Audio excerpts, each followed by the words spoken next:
that's what it's going to take to get a winning run in. There's a shot of Morgan Wade. We are going to see him next, and this guy has got a pretty crazy line that we've seen throughout practice on this course. Morgan out here more than any other competitor. 3 full days of practice. Morgan out here the entire time. Sweated through about 10 t-shirts. You can see here really took it hard trying to figure out some cool lines to do. Going down so many times. He got up from all of them, but I know he's got to be sore. And check this transfer line out. At least 30 feet, maybe more. Morgan, the only guy going for it, and he paid the price to get that line figured out. And there's a small example of what to expect out of Morgan Wade in run number 1. You'd think, Steve, he's got to be pretty sore after all that. Going for it right now. Check it out. Oh, look at that. That's got to be 30 feet right there. And he makes it clean. And you get so excited in your run when you put your first trick down. And a big gamble to launch something like that. And you made a good point in practice prior to comp starting. Even if he makes that, it's still a huge strain on your ankles landing that hard. Yeah, that is a crushing landing, and that's how Morgan rides, though. Full out. He's a very explosive rider. He either blows up in a good way or a bad way, but it's a good way right now. He is off to a great start. So far, the fastest pace we've seen out of any rider here in this comp. Yeah, like we said before, he's been on this course practicing every second it was available all 3 days, and really got some lines figured out, doing really strong so far. I cannot get over how huge that transfer was. 360 transfer. Speaking of transfers, up the camel hump. Crowd loves the flare. That's a backflip 180. Nice and smooth. Power of the mustache he's using right now. Oh, and a 360 tail whip up. Cases the landing and slips a pedal, but he's got a strong run in. I don't think the judges will count off too much for that. He stayed on his bike. He did clip the back tire a little bit, but the key was the feet stayed on. What? You got to be kidding me. Did he just flare that gap? Giant pocket air, one of Morgan's signature tricks. That was huge at the end of his run. Was so close, had to step off, but I'm glad he's walking away from that. Very strong run from Morgan. Somebody needs to tell those paramedics in the gap to back up a few feet. First trick right out of the gate. That's 35 feet and a crushing landing. He smokes it, pulls it clean, sets him up for the rest of his run. A lot of high energy from Morgan. Take another look. It's just a crazy spin, and you land so hard. I don't know whether it feels better to land that or crash on it.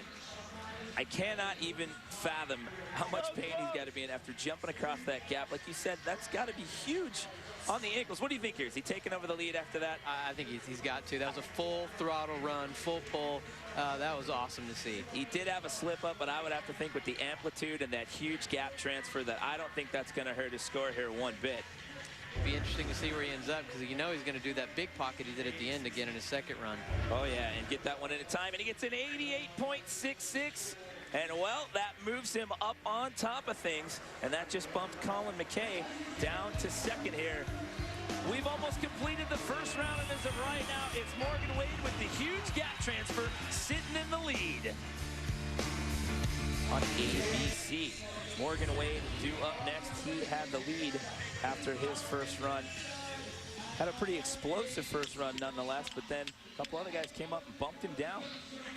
Yeah, Morgan is an all-on or all-off rider, but did the biggest transfer we've seen so far. It's around 30 feet, and it looks like he's setting up to start with that giant transfer again. Okay, what do you think here? Maybe a variation of that transfer? Look how fast he's going. Oh, man! Looks like he wanted to do something else, but I don't care. That is huge. It's at least 30, 35 feet. It's a crushing landing. It goes for a huge pocket. That's the gap over the medic staging area. That is a huge pocket. He crashed on that in his first run right at the end. Does it early when he still has lots of energy and puts it down. How far do you think that is from corner to landing? That's another 15, 20 feet. But that is such a weird spin. And to go for it, you know, if you don't make it, you're going into the giant black hole of doom. That's a 90-degree turn with the flip. That was ridiculous. That's how Morgan rides, man. Full throttle. He goes for the biggest transfers on the course. And, man, you just got to love watching Morgan, because he's either going to pull it or go down in a ball in flames, but pulling it here today.